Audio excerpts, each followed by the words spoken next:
আশুলিয়া চাঁদা দিতে অস্বীকৃতি জানানোয় এক জুট ব্যবসায়ী ও তার বন্ধুর উপর পিস্তল ও দেশীয় অস্ত্র নিয়ে সশস্ত্র হামলা চালিয়েছে একদল দুষ্কৃতকারী। হামলা শিকার ব্যক্তিরা জানান, আশুলিয়ার জামগড়া এলাকায় ভুইয়াপাড়ায় দীর্ঘদিন ধরে জুট ব্যবসা করে আসছে মোহাম্মদ আমিরুল ও তার ছেলে মোহাম্মদ আইয়ুব সরকার। গত এক মাস ধরে একই এলাকার মারুফ ভুইয়া, জাকারিয়া, রাকিব, খায়রুল সহ আরও ৭-৮ জনের একটি গ্রুপ তাদের কাছে নিয়মিত মোটা অঙ্কের চাঁদা দাবি করে আসছিল।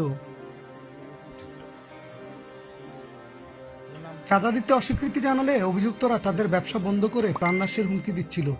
ফলশ্রুতিতে গতকাল বৃহস্পতিবার ৫ই ফেব্রুয়ারি রাত ১০টার দিকে অভিযুক্তরা পিস্তল, রামদা ও লাঠিসোঁটা নিয়ে আচমকা আইয়ুব ও তার বন্ধু আরিয়ানের উপরে হামলা চালায়। বেধড়ক মারধরে দুজনেই মারাত্মকভাবে রক্তাক্ত জখম হন।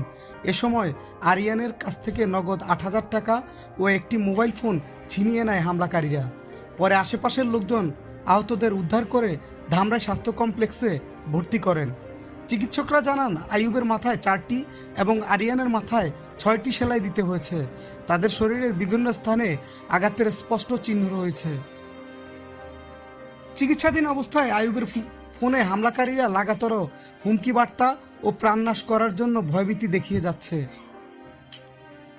এ ঘটনায় জুট ব্যবসায়ী মোহাম্মদ আইয়ুব আশুলিয়া থানায় একটি লিখিত অভিযোগ দায়ের করেছেন। এ ব্যাপারে আশুলিয়া থানার এসআই ফরিদুল ইসলাম বলেন, অভিযোগ গ্রহণ করা হয়েছে। ঘটনার সত্যতা যাচাই করে হামলাকারীদের আইনের আওতায় আনা হবে।